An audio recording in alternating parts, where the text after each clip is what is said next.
Để đỡ đần gia đình, cô ấy phải làm hai việc cùng lúc. Trên có mẹ chồng gần 70 tuổi cần chăm sóc, dưới có cháu trai 5 tuổi cần trông nom. Quanh năm mặc quần áo cũ của con dâu, Kỳ kèo mặc cả từng đồng với mấy cô bán rau ngoài chợ, chỉ để tiết kiệm vài xu. Đã thế một ngày nọ, cô còn thấy cô thư ký của chồng diện đồ hiệu đắt tiền ở trong căn nhà to mà mình mơ cũng chẳng thấy được, chồng cưng như công chúa. Cô ta hưởng thụ tất cả những gì đáng lẽ thuộc về mình. Đến tận lúc này cô ấy mới tỉnh ngộ, thà dành thời gian cho bản thân còn hơn là phí hoài vì từ nay về sau cô sẽ sống cho chính mình. Trong khách sạn, An vô tình vừa trải xong ga giường thì vội đi làm. Buổi chiều, cô nghe thấy hai cô lễ tân đang xì xào bàn tán. Mấy chú trung niên giờ sung sức thật đó nha, cắn bạn gái rách cả chỗ kín luôn kìa. Còn phải gọi cả cấp cứu 115 nữa chứ, ai mà ngờ mấy ông già lại khỏe đến thế cơ chứ. Cô ấy ngượng ngùng cúi đầu, năm nay cô đã 50 tuổi rồi. Cô và chồng quen nhau từ năm 6 tuổi, cưới nhau được 28 năm, đã lâu lắm rồi cô không còn chuyện đó nữa. An vô tình vừa đến bệnh viện, một bóng hình quen thuộc lướt qua trước mắt. Cô nhìn kỹ lại thì ra là chồng cô Hứa Quốc Đống. Sáng nay trước khi đi, anh ta còn bảo phải đi công tác ở A10. Sao lại ở đây?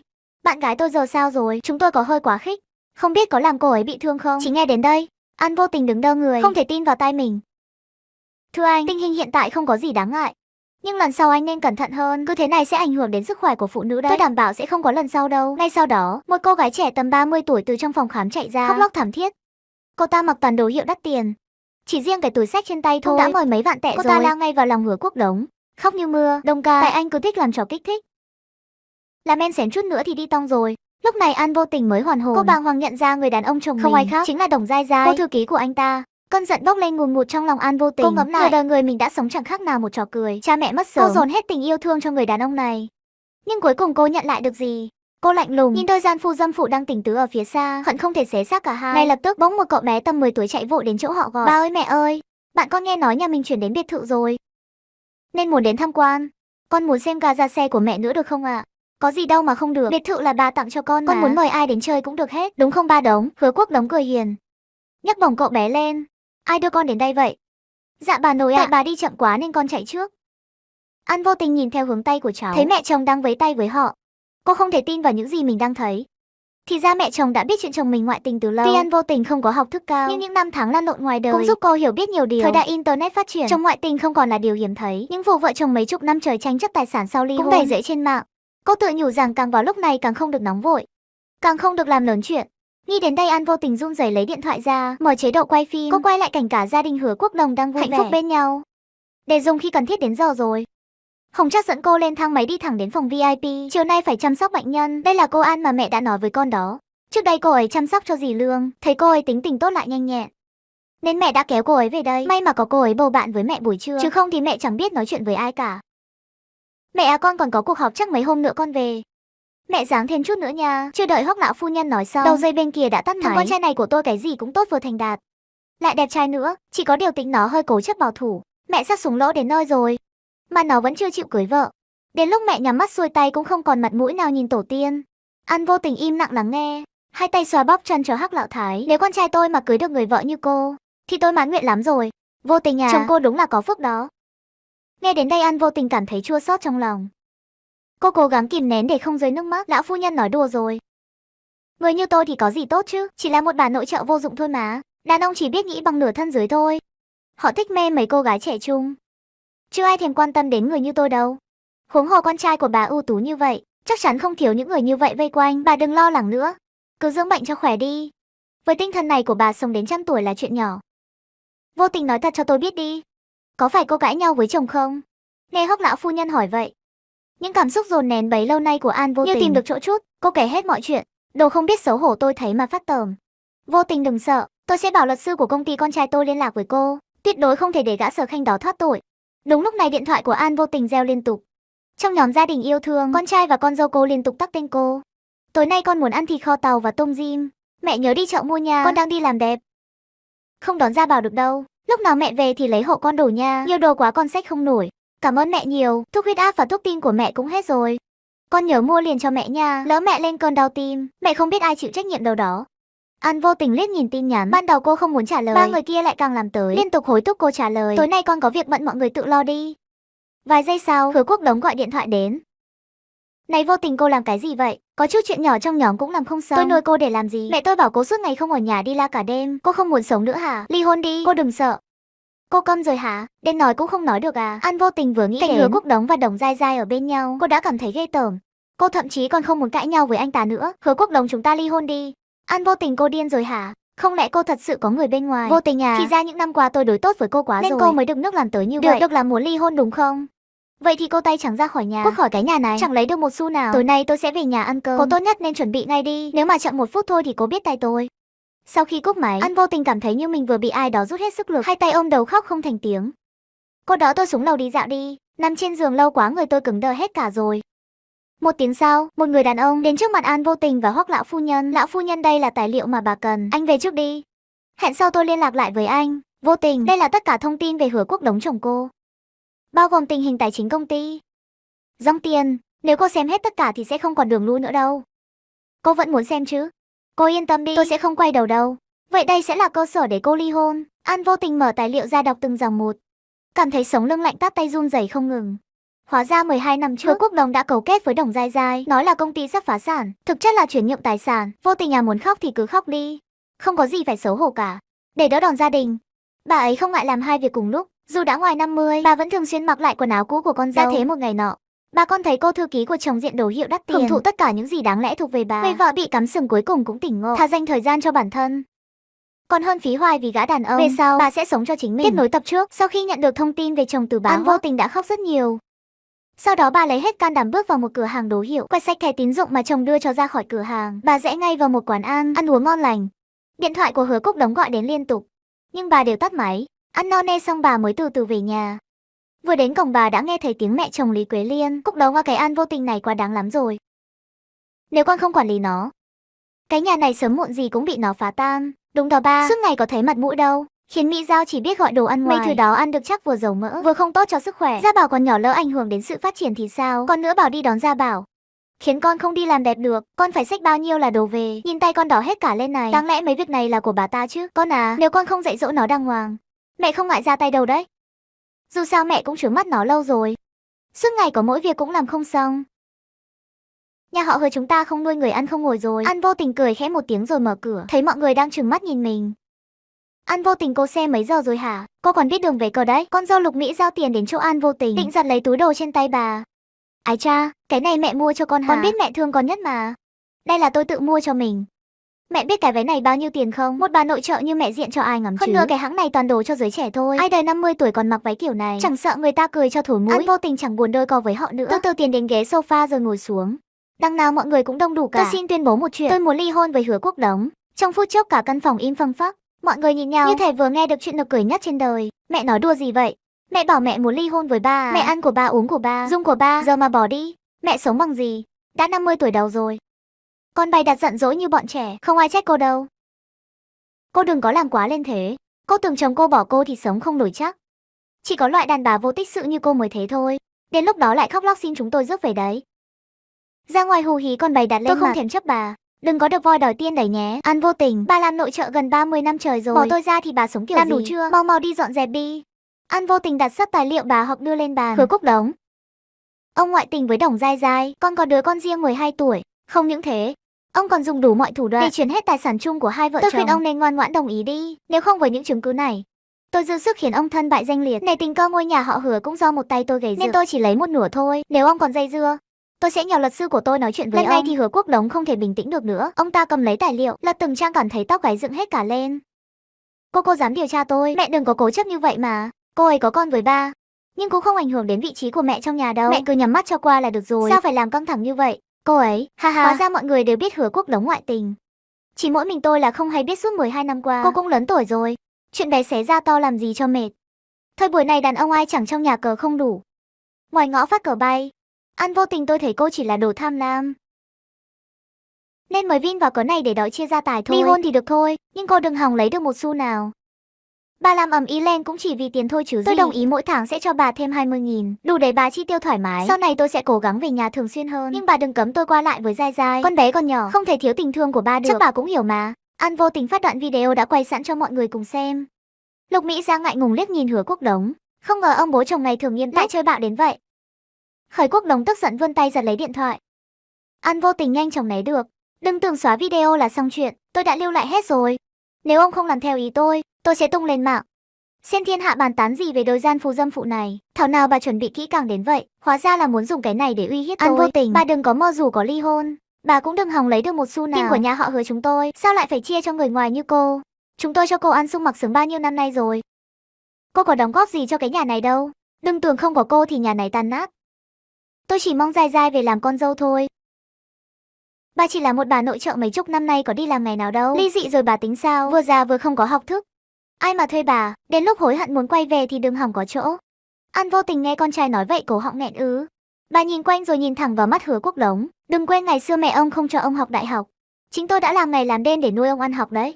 Hứa Quốc Đống, mọi người tự hỏi xem ai đã chọn Đại Lương để mở siêu thị thực phẩm tươi sống. Ai là người mạnh dạn, kẻ tô để có được chuỗi cửa hàng như ngày hôm nay. Nếu không vì yêu ông, mắc gì tôi phải bỏ sự nghiệp đăng lên để về nhà làm vợ làm mẹ.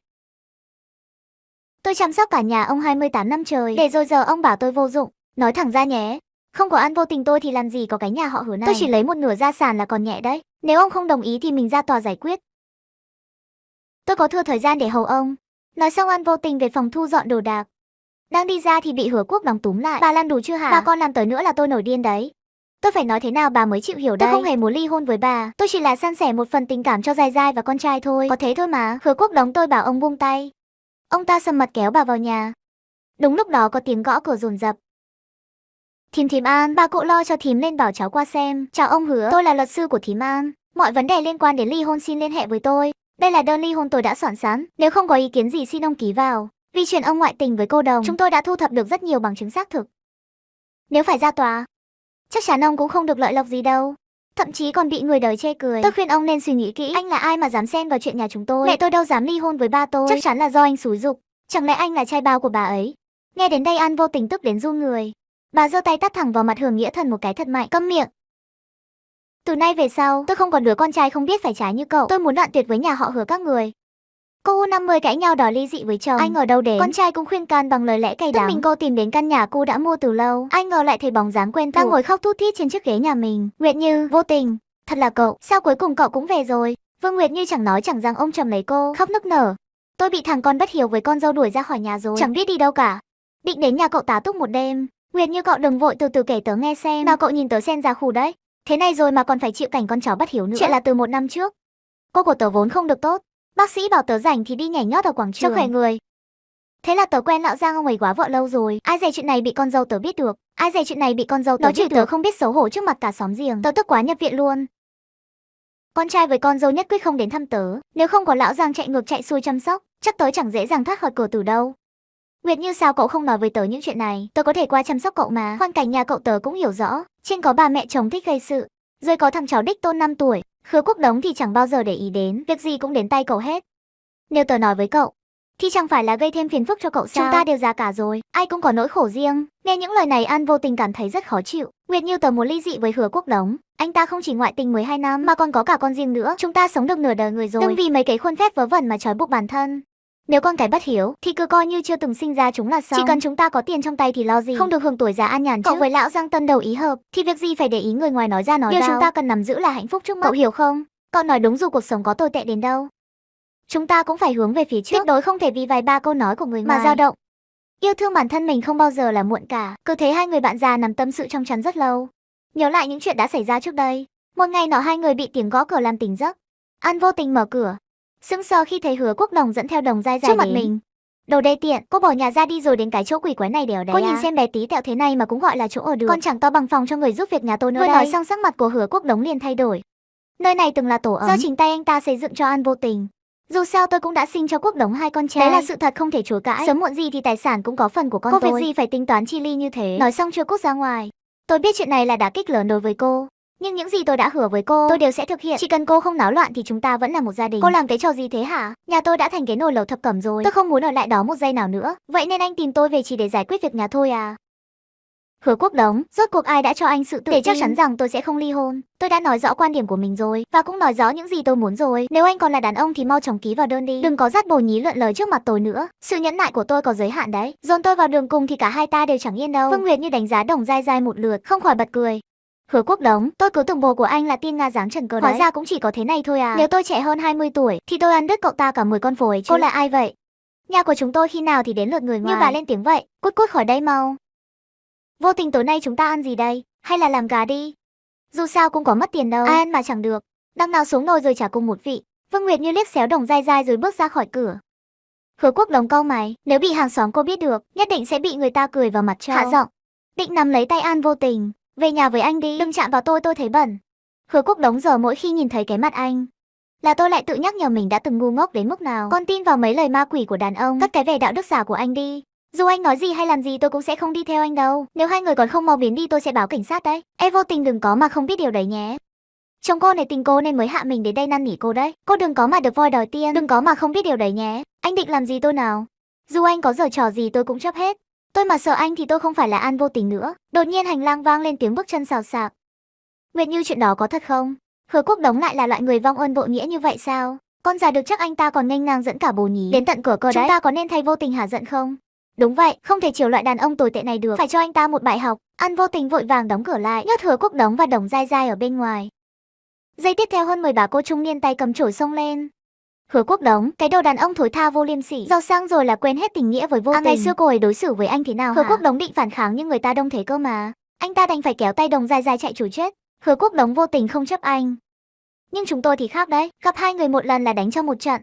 An Vô Tình mở cửa ngượng ngùng nhìn mọi người, không ngừng cảm ơn hàng xóm láng giềng. Vô Tình cậu không cần phải sợ. Người làm sai là anh ta chứ không phải cậu. Cậu cứ yên tâm ở lại căn nhà cũ này. Chỉ cần có động tĩnh gì, mấy bà chị già này cũng không thể khoanh tay cậu bị bắt nạt đâu. An Vô Tình nhìn một lượt tất cả mọi người, cảm kích dâng trào trong lòng. Tớ phải đi làm đấy các chị em ơi. Tối nay tớ mua ít đồ ăn. Mọi người qua nhà tớ nhé. Chúng ta không say không về. Sau khi đuổi Tiểu Tam đá bay chồng, Vô Tình tất bật ở khách sạn cả buổi sáng, rồi lại vội đến bệnh viện. Lão phu nhân xem cháu mang gì cho bà này. Mau ăn nóng đi à kẻo nguội mất. Vừa nói cô chợt nhận ra, trong phòng bệnh có một người đàn ông đang nhìn mình chằm chằm. Thật ngại quá tôi không biết bà có khách. Hai người cứ nói chuyện lát nữa vào lại. Tiểu An, đây là thằng con trai làm ta đau đầu nhất, Hoắc Tư Hằng đấy. Chào Hoắc tiên sinh, nhà họ vừa ra mấy món mới. Cháu đặc biệt mua đến để bà nếm thử. Hoắc lão phu nhân cười tít cả mắt, tâm trí thì để đâu đâu, mắt cứ dán chặt vào con trai và An Vô Tình. Nghe Tiểu Trương nói chồng cũ làm khó cháu à, không muốn chia tài sản cho cháu đúng không? An Vô Tình không ngờ lão phu nhân lại nói chuyện này trước mặt Hoắc Tư Hằng, cô hơi ngại ngùng gật đầu. Không sao đâu à, cháu đã chuẩn bị cho cuộc chiến lâu dài rồi. Lão phu nhân đã giúp cháu rất nhiều, những việc còn lại cháu sẽ tự giải quyết, sẽ không ảnh hưởng đến công việc đâu ạ. Con thấy mẹ không sao là con yên tâm rồi, con có việc nên phải đi trước đây. Con tin An Vô Tình sẽ chăm sóc mẹ thật tốt, còn lát nữa sẽ quay lại. Nghe thấy vậy lão phu nhân một tay xoa thái dương, vẻ mặt có chút đau khổ. Lão phu nhân bà không khỏe ở đâu à? Cháu đi gọi bác sĩ ngay bây giờ. Tại nó đấy, nay thường bóng dáng còn chẳng thấy đâu. Vừa đến thăm ta đã đòi đi, làm ta tức đến đau tim. Mẹ mặc kệ, chiều nay con phải ở đây với mẹ. Cấm đi đâu hết. Thấy tình hình này Hoắc Tư Hằng miễn cưỡng gật đầu. Anh quá hiểu tính mẹ mình. Chẳng qua là muốn anh và An Vô Tình ở bên nhau lâu hơn, rồi tìm hiểu con người cô từ nhiều phía. Ăn trưa xong An Vô Tình dìu Hoắc lão phu nhân xuống lầu, đặc biệt chuẩn bị đồ ăn và nước uống cho mèo hoang gần đó. Hoắc Tư Hằng ở trong phòng bệnh nhìn xuống, càng thêm tò mò về người phụ nữ này. Chẳng lẽ mình đã trách lầm cô ấy rồi? Cô ấy không giống những người phụ nữ có mục đích khác. Đi đến đây anh lại liếc nhìn điện thoại. Trương Dương vừa gửi thông tin cá nhân của cô. Qua đến tận chiều tối An Vô Tình mới tạm biệt lão phu nhân. Con trai con đưa Tiểu An về đi. Chiều mai lại đến thăm mẹ. Dù có việc gì quan trọng đến đâu cũng phải gạt hết cho mẹ. Hoắc Tư Hằng cuối cùng cũng hiểu được tấm lòng của mẹ mình. Mẹ anh bắt óc nghĩ kế là mình là mấy giả bệnh. Không gì khác, ngoài tạo cơ hội riêng tư cho anh và An Vô Tình. Hoắc tiên sinh, tôi biết anh bận trăm công nghìn việc, nên lời của lão phu nhân không cần để trong lòng đâu. Tôi tự bắt xe buýt về là được rồi. Nếu chiều mai anh có việc thì không cần phải đến nữa đâu ạ. Tôi sẽ chăm sóc lão phu nhân thật tốt. Nghe thấy vậy Hoắc Tư Hằng khẽ nhíu mày, trong mắt thoáng qua vẻ khó chịu. Đây là ý gì? Nếu là người khác, tám đời cũng tranh thủ cơ hội ở riêng với anh. Cô thì hay rồi lại để anh ra. Thế là hai người cứ thế đi ra khỏi thang máy. Vừa đến cửa đã thấy Hứa Quốc Đống, một tay lôi kéo Đồng Dai Dai, tay kia dắt theo con trai nhỏ vội vã đi vào bệnh viện. An Vô Tình, sao cô lại ở đây? Hoắc Tư Hằng liếc mắt đã nhận ra họ qua ảnh. Anh nhìn Hứa Quốc Đống với vẻ khinh miệt, trong mắt thoáng mang vài phần địch ý. Vô Tình, trùng hợp vậy em cũng ở đây à? Gia Bảo cả ngày không gặp em cứ đòi tìm má suốt đấy. Tiểu An, cô quên à? Không quên chắc là kẻ điên ở đâu chạy đến thôi. Hoắc tiên sinh, chúng ta mau đi thôi kẻo bị lây bệnh. Không hiểu sao, sau khi nghe An Vô Tình trả lời, tâm trạng Hoắc Tư Hằng bỗng trở nên vui vẻ. Anh gật đầu bước những bước dài đi ra ngoài. Khi hai người đến chiếc xe của Hoắc Tư Hằng, An Vô Tình định rời đi, chồng cô vẫn đang nhìn chằm chằm ở đằng sau kia. Nếu cô không lên xe, thì màn kịch vừa rồi của chúng ta coi như bỏ. Cô nói có đúng không? An Vô Tình liếc xéo anh một cái gật đầu đáp. Mi mơ không lâu sau, xe dừng lại gần khu nhà cũ. Tôi ám chừng khoảng cách rồi, chắc số tiền này đủ trả tiền xe. Không đợi Hoắc Tư Hằng nói gì, cô đã ba chân bốn cẳng chạy về phía chợ. Hoắc Tư Hằng không thể tin vào mắt mình, anh nhìn bóng lưng An Vô Tình. Vậy là cô ấy coi mình là tài xế gơ ráp à? Trả tiền xe còn không có tiền tít nữa chứ. An Vô Tình mua rau xong trên đường về, nhà Hứa Quốc Đống gọi điện đến mấy lần, cô đều không nghe. Cô và Hoắc Tư Hằng có quan hệ gì, cô biết anh ta là ai không? Tôi tốt bụng nhắc nhở cô. Với thân phận của anh ta tuyệt đối sẽ không coi trọng cô đâu. Đừng có nằm mơ giữa ban ngày nữa. Cô quay về đây, tôi vẫn cần. Nếu cô dám năng nhăng với thằng nào bên ngoài thì đừng hòng bước chân vào cái nhà này nữa. Đi khám bệnh đi. Tôi có làm gì đâu mà phát điên lên. Cứ chờ đấy, tôi sẽ kiện anh. Hứa Quốc Đấu nghe tiếng tút tút trong điện thoại, trong lòng vô cùng bực bội. Vốn dĩ con trai út bị viêm dạ dày ruột mãi mới ổn định lại. Anh mệt mỏi trở về nhà thì thấy nhà cửa như bị ai đó càn quét qua vậy. Đồ chơi của cháu trai vứt bừa bãi khắp phòng khách, chẳng còn chỗ để đặt chân. Trên bàn ăn bày đủ loại túi đựng đồ ăn nhanh và hộp nhựa. Quần áo trong phòng dạt chất thành đống. Ngước mắt lên, mẹ anh đang nằm trên giường ung dung lướt điện thoại. Con trai thì ngồi trong phòng máy tính cùng bạn bè chơi game. Con dâu thì đang đắp mặt nạ, nhưng không một ai chủ động chia sẻ việc nhà. Ăn vô tình bây giờ là mấy giờ rồi? Nước rửa chân của tôi sao còn chưa thấy đâu? Sao hả? Hầu hạ bà già này làm cô vất vả lắm à? Giờ cô cũng biết phản kháng ngầm rồi cơ đấy. Vừa dứt lời Lý Quế Liên và Hứa Quốc Đống nhìn nhau, bà chợt nhớ ra An vô tình đã ly hôn rồi. Không còn ở trong cái nhà này nữa, Mỹ giao con đi pha cho bà nội trộn nước rửa chân. Nhanh lên, nghe thấy vậy. Lục Mỹ Giao bửu môi không tình nguyện. Chồng ơi anh mau đi đi. Em đang đắp mặt nạ đây này. Làm gì có thời gian chứ. Hứa Nhất Thần đang mải mê chơi game, hoàn toàn không để ý đến chuyện lẩm bẩm. Mẹ ơi bà nội gọi kìa. Lần này Hứa Quốc Đống không thể kiềm chế được nữa. Anh quát lớn một tiếng. Đủ rồi. Pha nước rửa chân xong đặt trước mặt Lý Quế Liên. Ôi đàn ông con trai mà lại làm cái việc này. Trẻ con không hiểu chuyện thì thôi đi. Ra rồi còn giở trò bỏ nhà đi nữa. Không được thì chúng ta thuê người giúp việc đi. Dù sao cũng chẳng tốn bao nhiêu tiền. Vấn đề là tiền à? Là có ai chịu hầu hạ các người không đấy? Trước kia thì mấy người liền mà chẳng ai vừa ý. Cuối cùng là An vô tình bị Hứa Quốc Đống thuyết phục nên mới chủ động gánh vác những việc này. Vậy mẹ khi nào về cũng làm ầm ĩ đủ rồi đấy. Cùng lắm thì sau này con bắt sai bảo bà ấy không được thì con cho bà ấy thêm mấy bộ quần áo cũ nữa. Lần nào bà ấy nhìn thấy cũng mừng dương cả lên. Còn bà vứt đi thì tiếc. Quốc Đống nghe mà càng thêm khó chịu không biết từ khi nào. Anh dần dần bắt đầu phớt lờ cảm xúc của An vô tình. Gia Bảo có nhớ bà không nào? Hôm nay con lại là người rời trường cuối cùng. Cô giáo gọi điện cho bà mà bà không thèm nghe máy của Gia Bảo. Vậy chúng ta nghĩ cách bảo bà về có được không? Được ạ, con muốn bà về đưa con đi khu vui chơi. Ở một diễn biến khác, An vô tình đang uống rượu với mấy bà bạn già. Mấy chục năm đã trôi qua rồi, giờ nhìn lại quá khứ. Cả đời này chúng ta không bạc đãi ai, chỉ khổ mỗi bản thân mình. Chuyện Hứa Quốc Đống ngoại tình đã cho tôi hiểu ra một đạo lý. Chúng ta có tốt với lũ đàn ông, chúng nó cũng sẽ tìm tiểu tam thay thế chúng ta thôi. Vậy thì sau này chúng ta cứ sống tự do. Bà cô U50 đòi ly hôn nhà họ Thừa rối tung như nồi cám heo. Quốc Đống tìm cách dụ vợ về. Giờ bà ở đâu về nhà nhanh đi. Gia Bảo sốt rồi, ai dỗ cũng không được. Nó cứ đòi bà thôi. Nếu bà không về chúng tôi không biết làm sao đưa nó đi viện. Lỡ sốt cao quá thì sao? An vô tình hơi chần chừ trong lòng không muốn dính dáng tới nhà họ Hứa nữa. Nhưng cháu đích tôn dù sao cũng do bà nuôi lớn. Bà hiểu nó nhất. Nghĩ vậy, bà lại mềm lòng. An vô tình vội gọi cho bà cả Hoắc kể rõ mọi chuyện. Rồi xin phép nghỉ làm. Vừa tới cửa bà đã nghe thấy tiếng em chồng Hứa thúc anh. Cái gì vậy anh lù lẫn rồi à? Sao lại chia gia sản cho con bé kia? Nếu không có chị dâu, anh còn đang húp cháo ở đâu ấy? Do có tí sự nghiệp thì chê vợ Tào Khang à? Ngày xưa cháu chẽn cầm tiền học phí của người ta đi học. Anh hứa hẹn thế nào với chị dâu? Quen hết rồi à? Em trai Hứa Quốc Trung tặc lưỡi. Anh ta nháy mắt ra hiệu cho em gái ý bảo đừng nói nữa. Anh, chị dâu già rồi. Không quyến rũ bằng gái trẻ. Nhưng anh không thể lấy tiền nhà đi bao gái được. Em với thúc anh sống thế nào anh không biết à? Đến em gái ruột còn không được ở nhà tử tế. Sao lại cho con bé kia hưởng? Nói chung, anh phải đòi lại số tiền đó. Lỡ nói trốn mất thì chẳng khác nào ném tiền qua cửa sổ à? Im miệng, chị dâu sắp về rồi. Tôi vừa dặn thế nào rồi, khuyên nhủ cho tử tế vào chuyện tiền bạc để sau hẵng nói.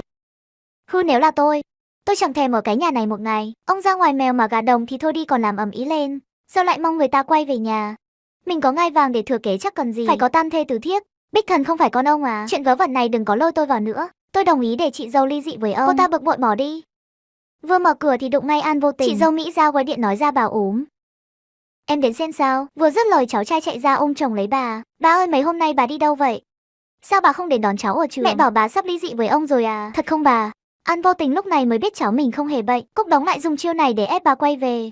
Khách khứa đến đông thế này thôi khỏi nấu nướng gì hết. Mình đi ăn ngoài nhé. Hứa Quốc Đống, phiền ông đừng lợi dụng Gia Bảo để lừa tôi nữa. Tôi cho ông 3 ngày. Nếu không tôi sẽ phanh phui chuyện. Ông làm đồng dài dài rách tầng sinh cho thiên hạ biết. Để xem công ty sẽ bàn tán về hai người thế nào. Không chỉ thế, tôi còn gửi lên cao giúp cư dân cho cả khu phố này biết chuyện của hai người. Đừng nhìn tôi bằng ánh mắt đó. Ông ép tôi làm đấy.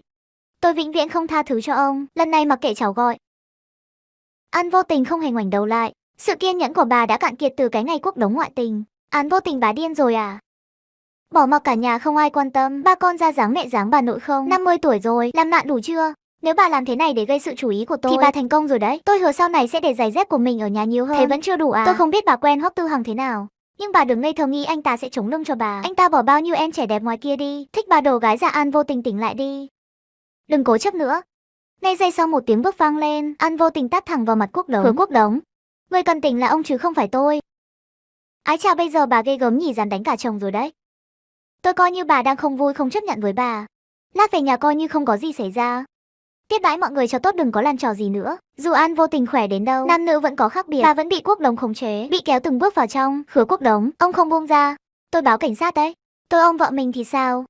Cho dù tôi đánh bà, cùng lắm họ chỉ hòa giải, tôi không ai làm gì được tôi đâu. Đúng lúc này một bàn tay đặt lên vai Quốc Đống.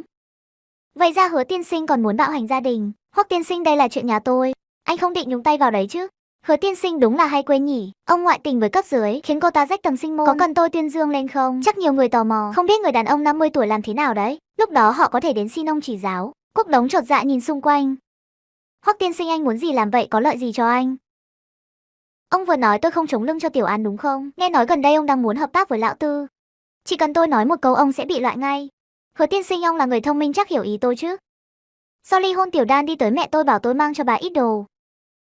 Tôi tiện đường mang qua luôn. Quốc Đống nhìn theo bóng hai người rời đi, đứng giữa người hồi lâu. An vô tình thực sự là người của Hoắc Tư Hằng. Tại sao anh ta lại nhúng tay vào chuyện hôn nhân của mình? Chẳng lẽ giữa họ thực sự có bí mật gì? Hoắc tiên sinh thật ngại quá, lại làm phiền anh rồi đứng lúc nào cũng xin lỗi. Để tôi đi xe buýt cho tiện, tôi không có tiền trả tiền xe á. Tôi thiếu mấy đồng tiền xăng đó chắc chưa kịp để. Hoắc Tư Hằng lên tiếng. An vô tình đã vội vàng bỏ đi, không ngờ có ngày xe của mình lại thua xe buýt. Khi An vô tình về đến khu nhà cũ, cô thấy Hoắc Tư Hằng đang tựa vào cửa xe. Hoắc tiên sinh, sao anh lại ở đây? Không thấy tôi đang đợi cô à? Đây là đồ mẹ tôi bảo mang cho cô. Cô chưa để tôi nói hết câu đã lên xe buýt rồi. Nhà cô ở đây à? Hoắc tiên sinh, anh cao quý đừng vào trong, phiền anh nói với bà cả. Yến sau này quý quá, không phải thứ tôi nên dùng, anh mang về đi. Hoắc Tư Hằng không nói gì. Anh dựa vào giác quan thứ 6 tùy tiện đi vào. Mà An vô tình nói gì anh vẫn không dừng bước. An vô tình đành đi theo dẫn đường cho anh. Hoắc tiên sinh, nhà tôi chật hẹp hay là để ở đây nhé? Tôi tự mang lên được, tôi xách cả quãng đường rồi mà. Cô không định mời tôi lên uống ngụm nước à? Về đến nhà Hoắc tiên sinh, anh đợi chút, tôi sửa cái vòi nước đã. An vô tình sắn tay áo mua xổm xuống trước bồn rửa mặt, khóa van nước, nhắm chuẩn vị trí rồi vặn mấy vòng. Cô khó khăn tháo vòi cũ ra rồi lắp vòi mới vào. Hoắc Tư Hằng có chút ngẩn người khi nhìn thấy động tác thuần thục của cô. An vô tình lại đi ra bếp, đang định bê bình nước lên máy lọc thì bị anh ngăn lại. Những việc này không phải việc phụ nữ nên làm, để tôi. Tổng tài trăm tỷ lại giúp việc nhà cho bảo mẫu. Con mặt dày xin ở lại ăn cơm. Ai ngờ tay nghề của Tiểu Án lại giỏi vậy, hiếm lắm mới được ăn món nhà ngon thế này. Thật ra hồi trẻ tôi từng mở quán ăn. Trong vòng 10 dặm nhà tôi đông khách nhất đây. Chỉ là sau này vì nhiều lý do nên không làm nữa. Nếu làm tiếp có lẽ giờ cũng khá thành công rồi. Nhìn hiện tại, việc cô ly hôn với Hứa Quốc Đống là chắc chắn. Vậy tương lai cô định làm gì, không thể cứ làm thêm mãi được. Trước khi cưới tôi từng làm nhiều việc. Thật ra tôi cũng có vài ý tưởng kinh doanh. Chỉ là rời xã hội lâu quá chắc chắn bị tụt hậu rồi. Làm thêm bây giờ chỉ là tạm thời thôi. Đợi lấy được tài sản tôi sẽ xin vào công ty học hỏi trước, rồi nghiên cứu đầu tư sau. Chỉ là với tuổi này của tôi chắc ít công ty nhận lắm. Nhưng không sao, tôi mà đã nhắm việc gì thì nhất định sẽ dồn hết tâm sức vào làm, cho đến khi thành công mới thôi. Hoắc Tư Hằng cứ nhìn chăm chăm vào mặt An vô tình, phát hiện ra khi cô nói về những điều này, ánh mắt cô ánh lên vẻ phấn khích, hoàn toàn trái ngược với vẻ ngoài thường ngày của cô. Nếu lấy được tiền của nhà họ Hứa với tuổi của cô, hoàn toàn có thể không cần vất vả như vậy. Sao cô còn muốn khởi nghiệp? Có lẽ là vì không cam tâm cứ sống một cuộc đời bình thường như vậy. Hai người lại trò chuyện một lúc, Hoắc Tư Hằng mới từ từ đứng dậy, chào tạm biệt An vô tình để ra về. Tiểu An, tôi có thể thỉnh thoảng đến ăn ké được không? Kiều trả tiền An ấy. An vô tình đơ người. Anh ta đến Hoắc Tư Hằng đến nhà mình ăn ké á? Với ta trộn á, vậy coi như chúng ta đã thống nhất ngày trước. Khi đến tôi sẽ gọi điện báo cho cô. Hoắc Tư Hằng hài lòng rời đi ngồi trên xe. Ánh mắt anh vẫn như có như không nhìn về phía con hẻm. Tôi cố ý để quần áo khoác lại, nếu không làm sao có lý do để liên tục 3 ngày bám trụ ở bệnh viện chứ. Hơn nữa mẹ tôi tinh tường lắm, bà ấy là cáo già đấy, liếc mắt là phát hiện ra ngay. Có lý do này chắc sẽ không bị phát hiện đâu nhỉ. An vô tình dọn dẹp bát đũa xong mới phát hiện áo của Hoắc Tư Hằng, vội vàng chạy xuống lầu, nhưng phát hiện xe của Hoắc Tư Hằng đã đi mất. Cô lấy điện thoại ra định gọi, nhưng cả hai lại không lưu số của nhau, đành bất lực quay người từng bước đi về nhà. Đúng lúc này Vương Nguyệt Như và Lão Khương đi dạo về, vừa hay gặp cô. Tối muộn thế này rồi sao cậu còn ở ngoài đường? Áo này là của ông chủ cậu à? Anh ta đến nhà cậu ăn cơm mà. Anh ấy tiện đường đưa tới chút đồ, bị mấy bà hàng xóm nhìn thấy. Tiện đường á? Nghe nói xe anh ta đắt làm đấy. Người như thế 2 tiếng đồng hồ đáng giá bao nhiêu tiền? Cha anh ta có ý gì với cậu đấy? Mẹ thằng Bin bảo anh ta đẹp trai lắm, cao to vạm vỡ, không biết hơn thằng Hứa Quốc Đống bao nhiêu. Tớ biết ngay là cậu vẫn còn quyến rũ mà. Tính ra thì thằng Tần Nhất Chu cũng sắp về rồi đấy. Nếu nó còn ý gì với cậu, hay là hai đứa thử xem sao. Nói chung là ai cũng tốt hơn cái loại rác rưởi Hứa Quốc Đống. Nói vớ vẩn gì đấy, Tần Nhất Chu nhỏ hơn tôi nhiều. Ai lại bỏ gái trẻ mà đi thích bà già như tôi chứ? Tôi cứ sống tốt cuộc sống của mình đã, đợi có người phù hợp thì tính sau không sao. An vô tình bỏ áo của Hoắc Tư Hằng vào túi rồi đến bệnh viện. Đây là gì vậy? Là áo của Hoắc tiên sinh để quên ở nhà cháu à? Bà cụ sáng mắt lên. Trong lòng có chút đắc ý bình thường, nhìn thằng con trai chẳng nói chẳng rằng, không ngờ chỉ qua một đêm đã đến tận nhà người ta rồi. Con đấy quên cả áo nữa cơ đấy. Nó có thể lừa được vô tình nhưng không lừa được bà đâu. Rõ ràng là có ý rồi. Cứ chờ xem, chắc chắn không lâu nữa nó sẽ đến thôi. Bà ơi, nếu tối nay Hoắc tiên sinh đến, bà nhớ nhắc anh ấy mang áo về nhé, cháu biết rồi ạ. Lúc này điện thoại của cô reo lên, là tin nhắn của Hứa Quốc Đống. Chiều 2 giờ đến cục dân chính làm thủ tục. Hứa Quốc Đống đồng ý ly hôn rồi kìa. Nghe vậy bà cụ cũng vui lây, cười tít cả mắt. Không biết từ lúc nào Hoắc Tư Hằng đã đứng ở ngoài cửa và chứng kiến tất cả. Anh nhìn An Vô Tình đang chìm đắm trong niềm vui, từ từ bước vào. Ngay sau đó hành động của An Vô Tình như bị đóng băng, khách khí chào hỏi Hoắc tiên sinh. Chuyện gì vậy? Rõ ràng vừa nãy không phải như thế mà con trai à. Tiểu An chu đáo thật đây. Con đặc biệt là ủi lại áo cho con nữa đấy. Nếu là đường nhân thì ai thèm quan tâm chứ. Vừa nãy con vào có nghe thấy không? Hứa Quốc Đống đồng ý ly hôn rồi đấy. Chiều nay con đưa nó đến cục dân chính đi, để tránh thằng Hứa lại giở trò gì. Ba ơi, không cần làm phiền Hoắc tiên sinh đâu ạ. Cháu tự đi được mà bà. Chuyện của Tiểu Án mẹ đừng lo. Cô ấy bảo tự trả tiền đi xe, không chịu đi xe của con. Tiền xe gì chứ Hoắc Tư Hằng, tôi nhờ Tiểu Án đi xe của anh. Vậy mà anh còn lấy tiền của người ta à? Anh thiếu chút tiền xăng đấy à? Nói xem rốt cuộc anh nghĩ gì vậy? Không liên quan đến con, mà là Tiểu An để tiền lại rồi chạy mất, con còn không kịp ngăn. An Vô Tình rụt rè ngước nhìn người đàn ông ở phía xa. Nghe thì không có vấn đề gì, sao giọng điệu lại như đang oán trách mình trả tiền rồi? Chẳng lẽ còn chồng anh ta không vui nữa à? Quả nhiên tâm tư của người giàu thật khó đoán. Tiểu An à, cháu tận tâm tận lực chăm sóc tôi như vậy, một bà già như tôi cũng chẳng giúp được gì. May mà thằng con trai vẫn còn chút tác dụng. Cháu có tài xế giỏi thế này mà không dùng, còn tự làm khổ mình làm gì? Hơn nữa, thằng Hứa Quốc Đồng khốn nạn thế nào cháu biết rõ mà. Nhớ đến cục dân chính nó giở trò gì, cháu đối phó thế nào dù thế nào đi nữa, có người đàn ông bên cạnh vẫn yên tâm hơn, ít nhất cũng có thể bảo vệ cháu, đúng không? Tiểu An giỏi lắm đấy. Trên thì tự tay thay vòi nước được, dưới thì không lưng xách nước được, lại còn nấu ăn ngon nữa. Mẹ thấy thế này thì cần gì ai bảo vệ nữa, lỡ mà gặp 3 năm tên côn đồ, cô ấy tay không hạ gục hết luôn ấy chứ. Bà cụ lập tức nắm bắt được trọng điểm trong lời nói của Hoắc Tư Hằng. Gì cơ, con đã ăn đồ Tiểu An nấu rồi à? Có ngon không? Bà đã bảo rồi mà, cô gái như thế này tìm đâu ra chứ. Đừng sợ, đợi cháu thoát khỏi nhà họ Hứa hoàn toàn, bà sẽ giới thiệu cho cháu mấy anh chàng thành đạt. Họ đều thích kiểu người hiền thê lương mẫu như cháu đấy. Cứ đến lúc đó có người đừng trốn vào một góc khóc là được. Hoắc Tư Hằng bất lực, tôi muốn nói thế à? Là cô ấy lúc nào cũng tỏ ra mạnh mẽ, cứ thích gồng mình lên, có nguồn lực tốt thế này mà không biết tận dụng. Thật là cứng đầu. Bà ơi, người như cháu vừa lớn tuổi, vừa ly hôn thì dễ gì tìm được ai. Lòng tốt của bà cháu xin nhận, chỉ là chuyện tình cảm không thể gượng ép được. Nếu không có ai phù hợp, cháu thà ở vậy cả đời. Nói bậy bạ, Phi còn trẻ mà đã nói toàn lời xui xẻo. Bà ấy không vui liếc nhìn Hoắc Tư Hằng. Nếu Tiểu An không tìm ai, chẳng phải con trai tôi khổ sao? Không được, tôi phải nghĩ cách kích thích hai đứa nó mới được. Biết đâu lại thành công ấy chứ, con giao thiệp rộng.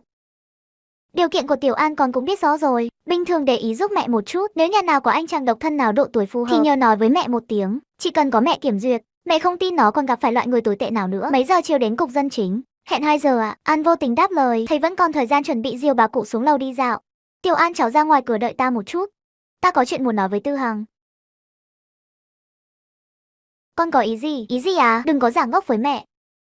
Giờ Tiểu An cũng sắp ly hôn rồi, nếu con không thích nó thì nói rõ ràng ra đi.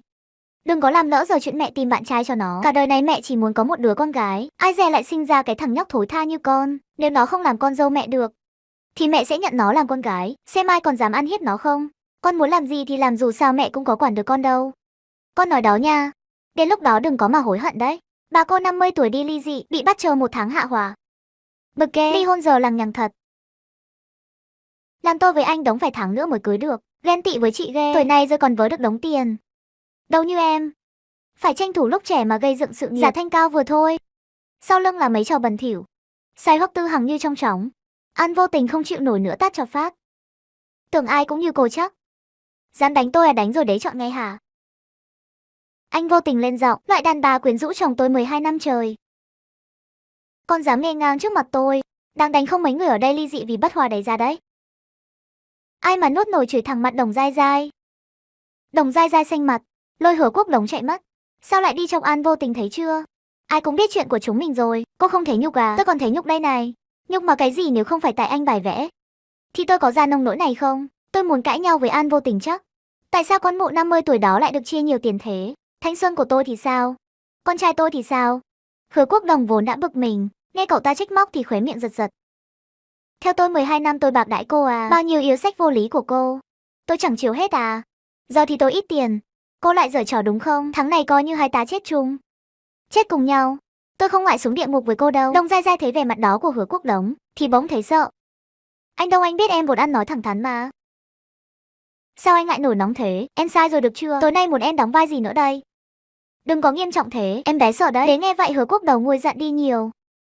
Con yêu tinh này, định hành hạ cái thân già này đến tan nát à? Tối nay anh đi họp lớp, em đi cùng không? 10 năm nay có lần nào anh đi mà không có em đâu, giờ khó khăn lắm anh mới ly dị. Dĩ nhiên em phải khoe với mọi người chứ. Hoắc Tư Hằng thấy Đồng Giai Giai định gây sự với An Vô Tình, thì không nhịn được nữa xuống xe. Nhưng thấy An Vô Tình không hề lép vế, thì mới yên tâm. Ông chủ, việc của tôi xong rồi chúng ta về thôi. Trông cô có vẻ vui đấy.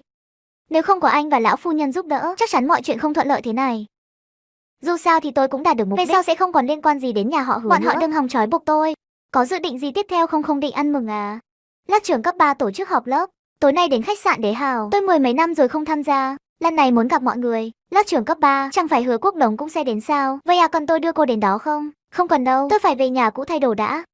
Buổi chiều, An Vô Tình thay một bộ đồ khác rồi đến khách sạn Đế Hào. Lão Hứa ông ly dị với Vô Tình thật à? Có gì lạ đâu, Vô Tình xưa kia cũng là hoa khôi. Nhưng thời gian nó bào mòn mà, sao so được với cô em đây? Phải không nào, thôi đi. Vô Tình bao lâu không xuất hiện sao vẫn là tâm điểm thế? Ô, lớp trưởng ghen rồi à? Ai chẳng biết. Hồi xưa ông còn lén viết thư tình cho người ta cơ mà. Giờ người ta ly dị với Quốc Đống rồi, có nghĩa là ông có cơ hội rồi đấy. Nối lại tình xưa không? Nghe vậy Hứa Quốc Đồng nhíu mày. Hồi đó anh ta và lớp trưởng cùng thích An Vô Tình, chỉ là trong cuộc cạnh tranh âm thầm này anh ta đã thắng. Giờ anh ta độc thân, lớp trưởng cũng vậy, còn gì phải ngại nữa. Thích thì cứ theo đuổi thôi, bọn này ủng hộ ông hết mình. Những lời này lọt vào tai An Vô Tình không sót một chữ, mặt cô lúc xanh lúc trắng. Điều chỉnh lại cảm xúc rồi lạnh lùng đẩy cửa phòng ra. Xin lỗi mọi người, tôi đến muộn. Vô Tình không ngờ hôm nay cậu cũng đến, lâu lắm không gặp. Hứa Quốc Đống nhìn chằm chằm cô. Trong khoảnh khắc ngỡ như quay về mấy chục năm trước, trái tim nguội lạnh bấy lâu của anh ta lại loạn nhịp vì An Vô Tình. Đống cá mắt anh rớt ra ngoài đến nơi rồi kìa. Cứ thế này, người ta lại tưởng là An Vô Tình đá anh đấy. Đúng vậy, 10 mấy năm không họp lớp, chắc mọi người quên mặt tôi rồi nhỉ? Đâu có, cậu xưa kia là hoa khôi của lớp mà, cả trường cũng có mấy ai sánh bằng cậu. Mấy năm nay lớp mình toàn lỡ hẹn, vì hết việc này đến việc khác. Năm nay khó khăn là mới tề tựu đủ mà tôi vui quá. Xin phép cạn ly trước mọi người, cứ tự nhiên. Lớp trường vẫn dẻo miệng như xưa. Khởi Quốc Đồng cúi gặm mặt không nói một lời. Anh ta thật sự không hiểu nổi tại sao An Vô Tình sau khi rời bỏ anh ta lại từ một bà nội trợ vô dụng biến thành một người rạng rỡ, trở thành tâm điểm của cả buổi tiệc. Đúng lúc này một nhóm người bên kia hò hét uống dao bôi đi. Uống dao bôi đi. Uống dao bôi. An Vô Tình ngây người. Má ưng hồng ngại ngùng cúi đầu. Còn Châu Minh Khải mắt sáng rực, nhìn An Vô Tình không chớp mắt. Thôi thôi mọi người đừng làm ồn nữa, chỉ là một ly rượu thôi mà, có gì mà ngại. Hay là Vô Tình sợ Quốc Đống không vui, hai người không còn quan hệ gì nữa, anh ta đâu có quyền quản cậu. Hay là thôi đi, Vô Tình giờ có người chống lưng đấy, đắc tội với người ta thì ai cũng chẳng yên thân đâu. Ai cơ? Hoắc Tư Hằng, cậu nói linh tinh gì đấy?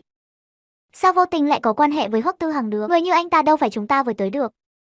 Vậy thì phải hỏi chính cô ấy thôi, tôi là chồng cũ mà còn chẳng biết gì đây này. Vô Tình cậu quen cả Hoắc tổng cơ à? Vậy thì sau này xin cậu nói tốt cho bọn này trước mặt anh ấy nhé, giúp ích cho sự nghiệp của bọn này lắm đấy. An Vô Tình biết Hứa Quốc Đống bỉ ổi, nhưng không ngờ anh ta lại lôi tên Hoắc Tư Hằng ra. Trong hoàn cảnh này, anh ta nói đúng, tôi và Hoắc tiên sinh có quen biết. Anh ấy là ông chủ của tôi, chỉ vậy thôi. Ông chủ nghe hay nhỉ? Mấy người từng thấy ông chủ nào phải vệ sĩ ép chồng ly hôn chưa? Mấy người từng thấy ông chủ nào hết lần này đến lần khác đến nhà an ủi cấp dưới chưa? Mấy người từng thấy ông chủ nào đích thân đưa cấp dưới đến sở dân chính làm thủ tục? Đừng phủ nhận nữa. Quan hệ của hai người không bình thường, đó là chuyện của tôi, không liên quan đến các người nhân tiện. Mọi người ở đây chắc ai cũng biết Hứa Quốc Đống ngoại tình 12 năm rồi nhỉ? Nhưng chắc không biết anh ta lăng nhăng đến mức nào đâu. Mấy người có muốn biết tôi phát hiện ra bằng cách nào không? Dù sao hôm nay tôi cũng rảnh, hay là tôi kể cho mọi người nghe nhé. Dù sao người mất mặt cũng không phải là tôi, là Hứa Quốc Đống kia. Đến Hứa Quốc Đống đỏ mặt tỉa tai, tiến lại gần An Vô Tình rồi cảnh cáo. Chúng ta đang nói chuyện của cô và Hoắc Tư Hằng đấy, đừng có làm nhảm nữa. Cô giải thích rõ được không? Quốc Đống anh uống nhiều rồi hay là về đi? Sao nào, phát hiện ra nữ thần mà mình thầm thương trộm nhớ là Tú cảm thấy mất mặt à? Quốc Đống đủ rồi đấy, chuyện của anh không nói không có nghĩa là bọn này. Huống chi chúng tôi quen biết Vô Tình bao nhiêu năm nay. Ai mà không rõ nhân phẩm của cậu ấy thế nào? Nếu thật sự giống như những gì anh nói thì ban đầu cậu ấy đã không chọn anh. Sai lầm lớn nhất đời cậu ấy là kết hôn với loại vong ân bội nghĩa như anh, rồi hủy hoại cả cuộc đời. Đúng lúc này, ngoài cửa vang lên tiếng bước chân xào xạc. Hoắc Tư Hằng dẫn theo mấy vệ sĩ đẩy cửa bước vào. Người phụ nữ 50 tuổi đi họp lớp, ai ngờ bị chồng cũ làm cho bẽ mặt. Đúng lúc này, một người đàn ông dẫn theo vệ sĩ xuất hiện. Vô Tình không ngờ lại chạm mặt người trong cuộc. Trong tình cảnh xấu hổ này, lỡ mà anh ta biết chuyện vừa rồi, Hoắc Tư Hằng chắc chắn sẽ nổi trận lôi đình. Trùng hợp quá, không ngờ lại gặp anh ở đây. Tôi có một buổi tiệc rượu gần đây, lúc đi ngang qua thì nghe thấy có người nhắc tên tôi. Không biết mọi người đang bàn tán chuyện gì vậy? Tiện thể cho tôi biết với được không? Mọi người im lặng cúi đầu. Không ai dám hé răng nửa lời. Tổng Giai Giai thì cho rằng An vô tình cố tình bám lấy Hoắc Tư Hằng để leo cao. Cô ta cố ý bước lên mấy bước. Hoắc tổng, An vô tình dám nói dối. Trước mặt mọi người là nhân viên của tập đoàn Hoắc thị. Trước mặt mọi người là nhân viên của tập đoàn Hoắc thị. Nói là có quan hệ không hề tầm thường với anh. Chúng tôi nghi ngờ cô ta mạo danh anh để lừa gạt khắp nơi. Anh đường đường là tổng giám đốc tập đoàn Hoắc thị, không chỉ có một mụn con trai, đến tuổi làm bà nội từ lâu rồi. Sao xứng với anh được? Nên cô ta không xứng với anh. Cô xứng chắc. Tiểu An nói không sai. Tôi chính là ông chủ của cô ấy. Thay vì lo chuyện bao đồng như vậy, chi bằng nghĩ xem siêu thị Hứa Gia làm sao để tiếp tục kinh doanh cho tốt đi. Theo tôi thấy ngày tàn của các người cũng sắp đến rồi đấy. Vô tình không có gì đâu, tôi đi trước đây. Mai đến vài phút sau, mọi người mới hoàn hồn lại. Tôi biết ngay vô tình không phải là người như vậy mà. Chúng ta cũng chỉ là bị mấy kẻ có ý đồ xấu xúi giúp thôi. Đúng đó, vô tình từ nhỏ đã mạnh mẽ rồi, đâu có làm mấy chuyện mờ ám đó. Tưởng ai cũng như mấy anh 30 mấy tuổi, giờ đủ thủ đoạn để leo lên chắc. Lão Hứa đúng là hồ đồ mà bỏ một người vợ tốt như vậy. Hứa Quốc Đống tự thấy mất mặt, hắn ta ra sức lôi kéo Đồng Giai Giai. Hai người lùi thủi rời khỏi phòng. Cô rốt cuộc đang nghĩ cái gì vậy? Sao dám nói ra những lời đó trước mặt Hoắc Tư Hằng? Đồng Giai Giai, tôi thấy cô đúng là đồ bỏ đi, chỉ giỏi làm hỏng chuyện. Đồng ca, tôi cũng đâu ngờ Hoắc Tư Hằng lại chống lưng cho cô ta. Nếu biết vậy thì tôi đã chẳng dám nói những lời đó. Đồng Giai Giai, cô cả ngày chỉ biết gây thêm rắc rối cho tôi. Cô còn làm được cái gì nữa chứ? Kẻ vô tình từng giúp tôi trong sự nghiệp, chỉ riêng việc cô ấy chăm sóc nhà cửa đâu không ra để đó tôi phải bận tâm. Đã hơn cô đến một ngón tay của cô ấy cũng không bằng tôi. Thật không biết lúc trước sao lại bị cô mê hoặc còn nuôi cô những 12 năm. Cơ thể Đồng Giai Giai hơi run lên. Từ ánh mắt của Hứa Quốc Đống, cô ta thấy được sự chán ghét. Đồng ca, anh nói những lời này có hơi quá đáng rồi đấy. Hoắc Tư Hằng là một tổng giám đốc lớn như vậy, chắc không đến mức vì vài ba câu nói mà cắt đường sống của chúng ta đâu. Chắc anh ta chỉ nói vậy thôi mà. Cùng lắm thì lần sau em chú ý hơn, anh đừng giận nữa mà. Anh như vậy em sợ lắm. Nghe câu tiếp theo anh ta lộ vẻ không thể tin được. Con tưởng mình nghe nhầm. Tôi kêu cô xuống xe tự mà bắt xe về đi. An vô tình đổ tiện nhân. Tại cô ta mà tôi mới mất mặt trước bao nhiêu người như vậy. Đến Hứa Quốc Đống cũng ghét bỏ tôi. Dựa vào đâu mà một bà già 50 tuổi lại đi tranh giành với tôi. Tôi không phục. Hứa Quốc Đống mệt mỏi trở về nhà. Phát hiện trong nhà ngoài cháu trai, Gia Bảo gia, căn hộ lớn trống trải, không còn một ai khác. Cháu ngoan, những người khác đâu hết rồi? Sao chỉ có một mình cháu ở nhà vậy? Bà nội đi nhảy quảng trường rồi chưa về. Ba bảo là đi ăn cơm, kêu mẹ chăm sóc cháu. Còn mẹ không biết đi đâu rồi, kêu cháu ở nhà đợi ông và bà nội. Càng nói càng thấy tủi thân, khóc càng lớn hơn. Hứa Quốc Đống bực bội, lấy điện thoại gọi cho Hứa Dịch Thân và Lục Mỹ Nghiêu, ra lệnh cho họ lập tức cút về nhà ngay, nếu không thì dọn ra khỏi đây ngay lập tức. Khoảng nửa tiếng sau, con trai và con dâu lũ lượt kéo nhau trở về. Ba, rốt cuộc có chuyện gì gấp vậy à? Con đang uống rượu với bạn. Đúng đó, còn chưa đánh xong một ván bài nữa, ba mau nói đi. Nói xong con còn phải về nữa. Hai người làm cha mẹ kiểu gì vậy? Gia Bảo mới có mấy tuổi, hai người dám để nó ở nhà một mình. Lỡ như có chuyện gì xảy ra thì ai chịu trách nhiệm hả? Chẳng phải đã kêu cô ở nhà trông con sao? Ba còn chưa về mà cô đã đi đánh bài rồi. Con đã gọi điện cho bà rồi mà bà nói lát nữa sẽ về. Ai mà biết còn lâu như vậy chứ. Với lại Gia Bảo có làm sao đâu, làm gì mà ầm ĩ lên thế. Giờ thì ba đi tìm mẹ về đi, nếu không thì đừng ai hòng yên ổn. Hứa Quốc Đống hít sâu một hơi, ông chỉ thấy đầu óc ông. Một tay xoa thái dương, trong lòng rối như tơ vò. Mà đã mấy ngày rồi mẹ con còn chưa về nữa. Bà sẽ không về đâu. Hôm nay chúng ta đã làm thủ tục ly hôn rồi. Vậy sao? Đúng lúc này, ngoài cửa vang lên tiếng gõ cửa dồn dập. Mau xuống lầu xem đi, Quế Liên cãi nhau với đội nhảy đầm rồi. Ba chương sau đó kể lại đầu đuôi câu chuyện. Quế Liên thật là ông ấy nhảy không đúng. Vì nghĩ cho cả đội trường đời ông ấy từ hàng đầu xuống hàng cuối, để ông Triệu lên thay thế. Ai ngờ ông ấy lại nhằm vào ông Triệu. Hai người cãi nhau vài câu, sau đó hai người đánh nhau luôn. Trong lúc đó hình như Quế Liên bị trèo yếu, nhất quyết không chịu đứng lên. Mấy người khuyên giải đi, dù gì cũng là hàng xóm láng giềng cả, sao có thể động tay động chân chứ. Ba người họ đến quảng trường nhỏ, thầy Lý Quế Liên không biết xấu hổ nằm lăn ra đất. Mày dám đánh tao à? Mày chờ đó cho tao, lát nữa con cháu tao đến, xem chúng nó xử mày thế nào. Tao sẽ bắt mày bồi thường đến khuynh gia bại sản, để xem mày còn mặt mũi nào xuất hiện ở đây nữa. Bao nhiêu người ở đây chứng kiến, rõ ràng là bà động tay đánh người trước. Tôi chỉ là phòng vệ chính đáng thôi, muốn ăn vạ hả? Vậy thì bà đi mà kiện đi. Tưởng tôi sợ bà chắc đồ bỏ đi cả khu này. Ai mà không biết Lý Quế Lên ngang ngược vô lý chứ. Ở nhà ngược đãi con dâu chưa đủ hay sao? Ra ngoài còn muốn bắt nạt chúng tôi. Thật là cho bà mặt mũi quá rồi đấy, cô chịu à? Thật xin lỗi, tôi đưa mẹ tôi đi bệnh viện xem sao đã. Ngày mai tôi sẽ đến tạ lỗi sau hôn nhân. Thượng lương bắt chính hạ lương oai. Nhân có cái thứ nhân lạ đông tây. Nhân vô liêm sỉ này thì cả nhà chẳng ra gì. Đội nhảy của chúng tôi không còn loại nhân giả sử cô nhân này. Từ đâu tới thì cút về đó đi. Mày chờ đó để xem tao về tao xử mày ra sao. Tao nuôi chúng mày lớn để làm cái gì? Toàn là lũ vô dụng. Bị người ta cưới lên đầu lên cổ rồi. Đến một tiếng nhân tỳ nhân cũng không dám đánh giám. Nghĩ đến thôi là ta đã sôi máu lên rồi. Ông có thể đừng làm ầm ĩ nữa được không? Trên nhà mình chưa đủ loạn hay sao? Nhất định phải làm thêm chuyện nữa mới chịu hả? Đồ vô tích sự, tôi không cần các người chăm sóc. Đi gọi An Vô Tình về đây cho tôi. Bà già này chịu uất ức lớn như vậy, mà cô ta còn ở ngoài hưởng thụ sung sướng. Bắt cô ta về đây hầu hạ tôi. Chúng con ly hôn rồi mà. Cái gì nó ly hôn thật rồi à? Lúc này trước cửa khách sạn Đế Hào Tiêu ăn tàn tiệc rồi à? Vâng, vừa mới xong à, tôi cứ tưởng ông chủ về rồi chứ. Để tôi đưa cô về cho. Hoắc Tư Hằng im lặng suốt đường đi đến khu nhà cũ. Lúc này ở khách sạn tôi vẫn chưa no. Tôi có thể ghé nhà cô ăn tạm một bát mì được không? Người phụ nữ ngoài 50 dẫn đàn ông về nhà. Không ngờ mấy bà bạn thân cầm đồ xông ra. Vô Tình đây là ai? Sao phía sau còn có một người đàn ông đi theo vậy? Đây là ông Ngô, giám đốc Hoắc. Giây tiếp theo, Lưu Thúy Lan và Vương Nguyệt Như nhìn nhau. Cả hai cười ý tại Ngô ngoại là giám đốc Hoắc phải không? Chúng tôi thường nghe Vô Tình nhắc đến anh. Nói giám đốc không chỉ đẹp trai, mà còn rất quan tâm đến nhân viên. Còn thường xuyên gửi đồ bồi bổ cho cô ấy nữa. Anh đúng là người tốt bụng hiếm có. Vô Tình, tối nay Nguyệt Như đến nhà tôi ngủ. Không làm phiền hai người nữa. Nói xong cả hai liền chạy ra ngoài, hoàn toàn không cho An Vô Tình cơ hội trả lời. An Vô Tình ngại ngùng nhìn Hoắc Tư Hằng. Hai bà bạn già của tôi tính khí như vậy đó. Đến nhanh đi cũng nhanh. Giám đốc đừng để ý nhé, tôi nấu cho anh bát mì tương hành được không? Hoắc Tư Hằng gật đầu. Trong lúc đó điện thoại của An Vô Tình liên tục rung. Cô cúi đầu nhìn, thấy người nhà họ Hứa thay nhau gửi tin nhắn WeChat, ai nấy đều cầu xin cô nhanh chóng về nhà. Sao vậy, có chuyện gì à? Nói là Lý Quế Liên bị trẹo lưng, con trai muốn tôi về chăm sóc. Đã ly hôn rồi, còn muốn tôi làm mẹ già tự mình hầu hạ tất cả bọn họ nằm mơ. Hoắc Tư Hằng thấy thái độ của cô dứt khoát, vẫn bày tỏ rõ lập trường, không khỏi gật đầu. Trong hành lang bệnh viện, Hứa Dịch Thần thấy An Vô Tình mãi không trả lời, nhưng bây giờ phải làm sao? Nếu không được thì đành phải tìm người chăm sóc thôi. Dù sao chúng ta cũng không có thời gian. Mẹ con lại không về cũng không còn cách nào khác.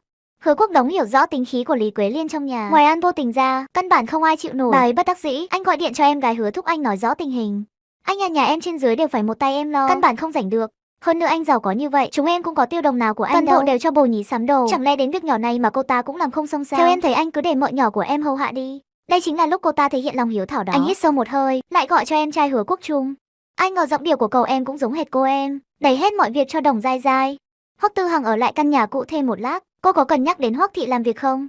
Hoắc Thị là một trong những tập đoàn hàng đầu đó, không biết bao nhiêu sinh viên tốt nghiệp trường danh tiếng nhau muốn vào tới. Một bà cô 50 tuổi vào đó làm gì? Chẳng lẽ là đi quét dọn vệ sinh sao? Tôi thấy hôm nay Hứa Quốc Đống trước mặt bao nhiêu người chất vấn nếu cô đến Hoắc Thị làm việc mới có thể bịt miệng bọn họ lại, để tránh bọn họ lại vin vào đó mà đồn thổi, làm ảnh hưởng đến danh tiếng của trước đây. Cô chẳng phải muốn đến một công ty lớn để học hỏi sao? Có nơi nào thích hợp hơn Hoắc Thị không? Giám đốc, ý tốt của anh tôi xin nhận, nhưng tôi vẫn tự biết mình. Tôi có thể chăm sóc lão phu nhân, đã rất cảm kích mọi người rồi, không cần phải với điều kiện hiện tại của cô. Cô thật là không đủ nhưng tôi sẵn lòng cho cô một cơ hội. Cô có thể bắt đầu từ vị trí trợ lý sơ cấp của tôi. Nếu cô làm không tốt, tôi vẫn sẽ sa thải cô cứ suy nghĩ kỹ đi. Không cần vội trả lời tôi, muộn rồi, tôi không làm phiền cô nghỉ ngơi nữa, tạm biệt. Anh đứng dậy khỏi ghế, hoàn toàn không cho An Vô Tình cơ hội nói, ta đóng cửa rời đi. Một ngày nọ An Vô Tình làm xong việc ở khách sạn, lại vội vã đến bệnh viện. Mấy người nghe chưa? Tối qua dưới lầu có bà lão điều đến đó, cả đêm đổi 3 người chăm sóc mà không vừa ý ai. Sau đó cô con dâu tốt trong truyền thuyết của bà ta đến, mấy người đoán xem sao? Ăn mặc thì đúng là lộng lẫy. Đây đâu phải là đến chăm sóc bệnh nhân, ai không biết còn tưởng đi thi hoa hậu ấy chứ. Buồn cười nhất là lúc cô con dâu rót nước lợ tay, hất thẳng vào tay bà lão điêu. Đúng là hả hê ha, bây giờ cả nhà đang họp kìa. Không ai chịu chăm sóc bà ta cả. An Vô Tình cười khẩy, cô biết bà lão điêu mà họ nói chính là Lý Quế Liên. Đây đâu phải là đến chăm sóc tôi thấy là bà ta chỉ mong tôi chết sớm cho xong. Nếu không phải tôi tránh nhanh, thì cốc nước sôi kia đã hắt hết lên mặt tôi rồi. Cũng may chỉ bị bỏng tay thôi mẹ à. Con thật sự không cố ý, con có chăm sóc ai bao giờ đâu. Nếu không phải bà cứ giúp con làm cái này cái kia, con cũng không bất cần như vậy gọi con chăm sóc bà còn thấy ấm ức à. Trước đây khi Vô Tình còn ở đây, việc gì mà cô ấy làm chẳng đâu ra đấy. Đừng tưởng sinh được cho Quốc Đấu, một thằng con trai là ngẫu nhiên được làm bà chủ. Nếu cô không biết chăm sóc người khác, thì đừng hòng bước chân vào cái nhà này nữa. Bà nói đúng lắm, biệt thự cô ở, xe sang cô lấy bố tìm cô về đây là để hưởng thụ à. Từ sau khi bà cãi nhau với đội văn nghệ, chúng tôi ra đường là bị người ta chỉ trỏ. Tóm lại là chúng tôi không ở nổi cái nhà này nữa. Cùng lắm thì chuyển hết ra biệt thự. Bà nói có đúng không? Đúng là nhà của con trai tôi. Cả nhà chúng tôi ở là đúng rồi. Không được đâu mẹ, biệt thự ở xa quá. Gia Bảo vẫn học mẫu giáo trong thành phố, đi về còn sót mẹ chứ sao. Nếu không được thì phải anh trai mua thêm một căn ở khu gần đây. Bà xem kìa, cái túi của cô ta mười mấy vạn tệ đó. Mẹ con vất vả cả đời còn chưa được dùng đồ tốt như vậy. Có người có phúc mà không biết hưởng, chỉ nghĩ cách lừa tiền của bố tôi. Nếu bà không quản lý chặt vào tiền tiết kiệm của nhà mình, sớm muộn gì cũng bị lừa hết. Lý Quế Liên nhớ lại chuyện mua nhà cho Đồng Giai Giai năm xưa, biết Hứa Quốc Đồng đã sớm âm thầm giở trò, thực ra đã đứng tên mình, sau lưng lại dùng sổ đỏ ra để lừa đối phương. Cái túi xách trên tay cô mà đáng giá mười mấy vạn tệ, cái thứ đó của cô làm bằng vàng à? Đáng để Quốc Đống nhà tôi tiêu nhiều tiền vì cô thế sao? Hồi xưa mẹ tôi còn chủ động từ bỏ sự nghiệp để về chăm lo cho gia đình, tự nguyện là một người nội trợ. Ai mà không biết, cô làm thư ký ở công ty bố tôi chẳng qua là ngủ với ông ấy, hầu hạ ông ấy thôi. Con luôn tự cho mình là phụ nữ có sự nghiệp. Nếu bồ nhí cũng được coi là một nghề thì cô đúng là như vậy. Đồng Giai Giai tức đến mặt mày tái mét. Cô ta muốn mở miệng biện minh cho mình, nhưng tình hình hiện tại, dù cô ta có 10 cái miệng cũng không nói lại được họ. Quốc Đống, anh nói gì đi chứ? Anh cứ để mặc họ nói em như vậy à? Mỹ yêu nói không sai. Anh Vũ Tinh ở tuổi này một lòng một dạ chăm sóc gia đình. Cô xem cô bây giờ, tôi gọi cô đến để hầu hạ à? Cô còn không muốn làm.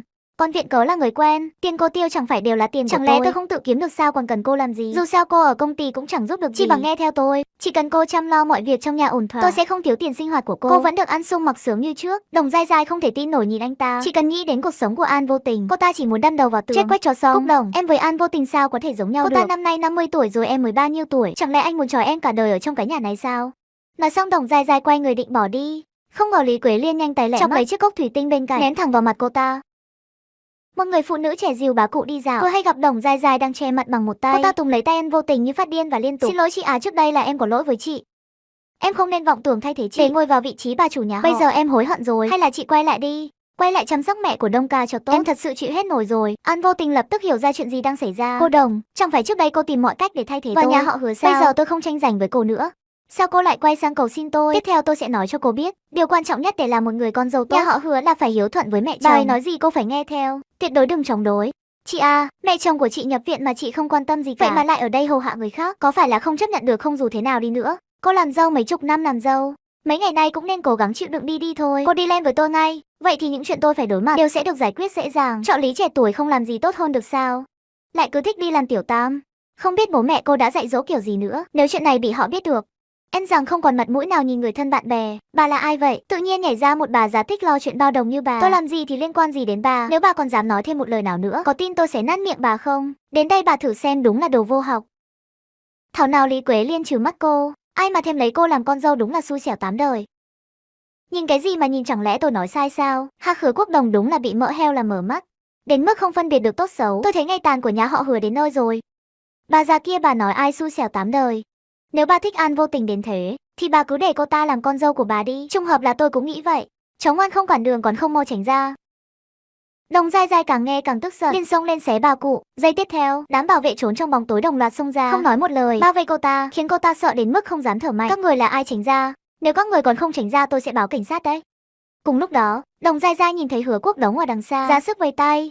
Đống ca cứu em. An Vô Tình không biết tìm đâu ra đám người này, bọn họ suýt chút nữa là đánh em rồi. Ngay sau đó bà cụ nháy mắt với đám bảo vệ, ra hiệu cho họ lui sang chỗ. Ba Đồng không biết bà cụ họ Hoắc nên chuyển ánh mắt sang An Vô Tình. Tôi và con trai nhắn cho cô bao nhiêu tin nhắn mà cô không trả lời. Cô có thời gian ở đây chăm sóc người khác, vậy mà không thể hầu hạ mẹ. Chẳng lẽ mẹ chồng đối với cô chỉ là một người không quan trọng? Dù là trong nhà xảy ra chuyện lớn như vậy, cũng không đáng để cô về nhà xem sao. Chỉ vì cô không có ở nhà, bây giờ tất cả mọi việc đều đổ lên đầu tôi. Cô bảo tôi một mình giải quyết thế nào? Chúng ta tuy đã làm thủ tục ly hôn, nhưng bây giờ vẫn đang trong thời gian hòa giải. Trong một tháng này, cô vẫn là người nhà họ Hứa đi lên với tôi. Tôi đã nói hết lời với chị ấy rồi, nhưng chị ấy cứ không nghe. Không biết bà già này đã cho chị ấy uống thuốc mê gì mà chị ấy nghe lời như vậy. Im miệng Hứa Quốc Đống. Lý Quế Liên là bà sao? Không phải tôi thì là ai? Tôi không có nghĩa vụ phải giúp ông chăm sóc, không phải hầu hạ ông nữa. Bỏ cái ý định đó đi. Mau cút khỏi mắt tôi cùng với con bồ nhí của ông đi. Ghê tởm chết đi được. Lời vừa dứt thì thấy Hoắc Tư Hằng đột nhiên xuất hiện. Anh ta nhìn chằm chằm vào Đồng Dai Dai. Cô nói ai là bà già? Tư Hằng, chính hai người này kể tung người hứng bắt nạt An Vô Tình tôi. Tôi nói mình là mẹ chồng của cô ấy, mà người phụ nữ này không tin. Trong khoảnh khắc, Khứa Quốc Đống và Đồng Dai Dai cuối cùng cũng nhận ra bà già mà họ vừa nói lại là mẹ của Hoắc Tư Hằng. Đồng Dai Dai lập tức cảm thấy sống lưng lạnh, toàn thân dựng hết cả tóc gáy. Lão phu nhân là Dai Dai có mắt như mù không biết Thái Sơn, mong bà đừng chấp nhặt với cô ta. Thật ra là vì mẹ tôi đang nằm viện trên lầu, lại không tìm được ai chăm sóc, nên mới nghĩ đến việc nhờ Vô Tình giúp đỡ. Chỉ là vừa nãy bà nói bà là mẹ chồng của cô ấy. Ý của bà là gì? Không hiểu nghĩa đen à? Từ nay về sau Vô Tình chính là con dâu nhà họ Hoắc chúng tôi, không còn chút quan hệ nào với nhà họ Hứa các người nữa. Ông nên sớm dẹp bỏ những ý nghĩ không thực tế đó đi, càng đừng cố gắng khiến cô ấy quay lại. Con trai mẹ nói có đúng không? Mẹ con nói đúng. Lần này đến lượt Hứa Quốc Đống kinh ngạc. Trong ánh mắt của họ, An Vô Tình dìu bà cụ đi. Bà cụ nói, thật sự xin lỗi con, không ngờ vì ta mà liên lụy đến con vô duyên vô cớ bị người ta mắng, ta thật sự thấy áy náy.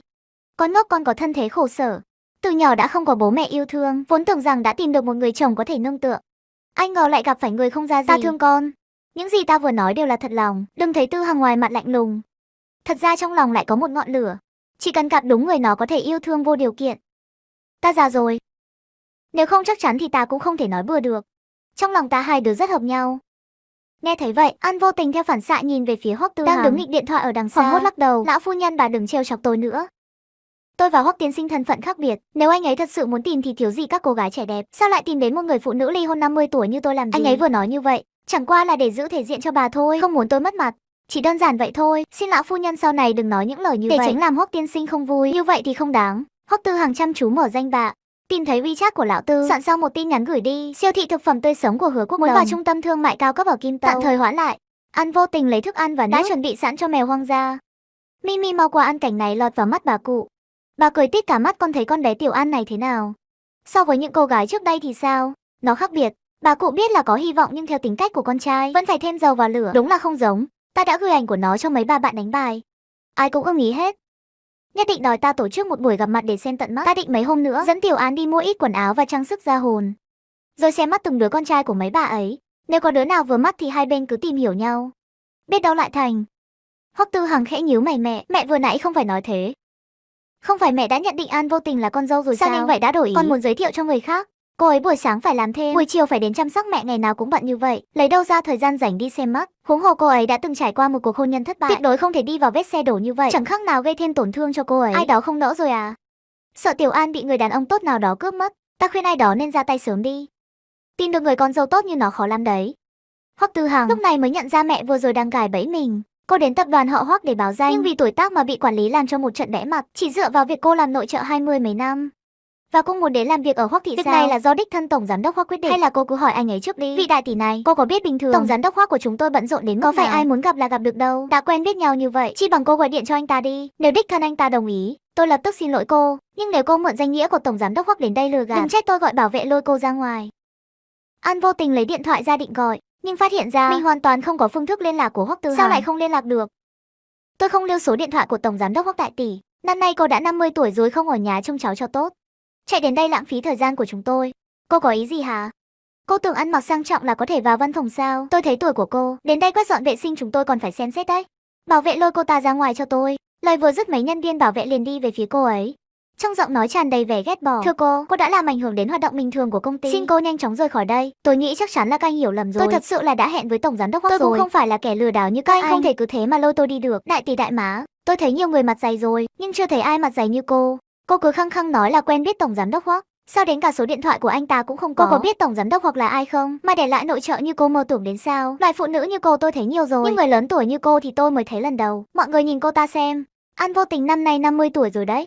Trên đó viết là một ứng tuyển vị trí trợ lý sơ cấp của tổng giám đốc. An Vô Tình tuy cố gắng kiềm chế cảm xúc của mình, nhưng cơ thể không kìm được mà run lên. Thím cả, người này là Hứa Thành Minh, con trai cả của Hứa Quốc Trung, quản lý Tây. Có gì thì nói chuyện cho đàng hoàng. Cho người đuổi thím tôi đi chẳng phải là quá đáng sao? Sao? Chẳng lẽ không phải là cậu tìm đến à? Thím cậu tự xưng là quen biết tổng giám đốc Hoắc, còn muốn đến đảm nhiệm chức trợ lý sơ cấp của tổng giám đốc. Loại bà điên này tôi không dám giữ. Chẳng lẽ để cô ta ở đây ăn vạ rồi chó vô lại sao? Tiêu Hứa, cậu năm nào cũng được bình chọn là nhân viên xuất sắc. Đừng vì nghe theo lời ngon ngọt của kẻ nào đó mà hủy hoại tiền đồ của cậu, hiểu chưa? Thành Minh, thím không nói dối, thím thật sự quen biết tổng giám đốc Hoắc, mỗi một chữ thím nói đều là thật, chỉ là bây giờ thím không liên lạc được thôi. Đợi tổng giám đốc Hoắc xuống, các người hỏi một câu là biết ngay. Quản lý Tây, cô có nghĩ đến nếu như thím của tôi thật sự quen biết tổng giám đốc Hoắc, cô sẽ phải trả giá như thế nào không? Tiểu Hứa, tôi đã hảo tâm nhắc nhở cậu rồi. Đã vậy cậu không nghe thì đừng trách tôi không khách sáo. Lôi cả hai người ra ngoài, thật sự coi công ty này là nhà của các người à? Còn ở đây diễn kịch với tôi à? Bên ngoài tập đoàn, lão phu nhân tươi cười bước xuống xe. Bà sớm đã nhận được tin nhắn của con trai, nói Tiểu An chiều nay sẽ đến làm. Bà liếc mắt một cái đã thấy An Vô Tình trong đám đông. Tiểu An, lão phu nhân, sao bà lại đến đây? Tin cô đến làm việc. Tôi liền nghĩ đến việc mang cho cô chút quà. Cũng không biết cô thích gì nên mua đại một ít. Bọn họ đang làm gì vậy? Chẳng lẽ là đang nhằm vào cô sao? Giây tiếp theo, các vệ sĩ đã nghe ngóng rõ đầu đuôi câu chuyện, ghé vào tai lão phu nhân kể lại một lần. Vừa rồi là cô gây khó dễ cho Tiểu An sao? Khí Sang chỉ cảm thấy sống lưng lạnh toát, đầu óc thì ong. Nhất thời không biết phải trả lời thế nào.